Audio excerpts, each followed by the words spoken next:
Hi, my name is Geppetto, and I am a woodcarver living in a small village. Let me tell you the wonderful and thrilling story of how I created Pinocchio, a wooden puppet who came to life. In my cozy workshop, surrounded by pieces of wood, I carved a puppet from a magical piece of oak. I shaped his face, his nose, his hands, and his feet with great care and love. As I finished, the magical piece of oak began to shimmer, and suddenly, Pinocchio came to life. I couldn't believe my eyes. At first, Pinocchio was a mischievous little puppet, always getting into trouble. He had a wild imagination and was easily swayed by the wrong company. One day, he met a cunning fox and a sly cat who tricked him into skipping school and joining them on an adventure. Pinocchio found himself in a strange land filled with candy trees and a tempting toy shop.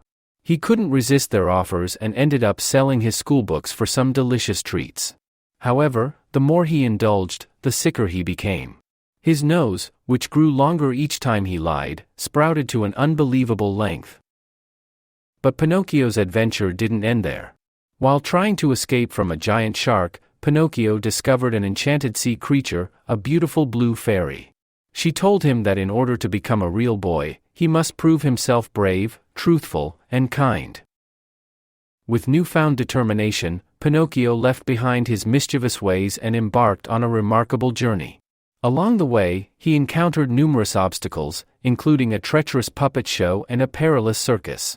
However, Pinocchio persevered, saving his father from a terrifying sea monster and facing the fearful land of toys all by himself.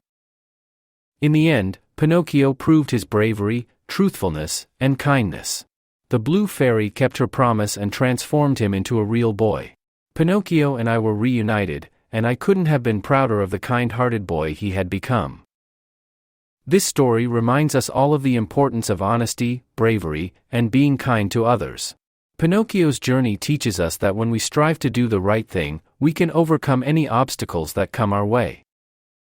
Thanks for listening to the incredible tale of Pinocchio and the adventures he encountered on his path to becoming a real boy.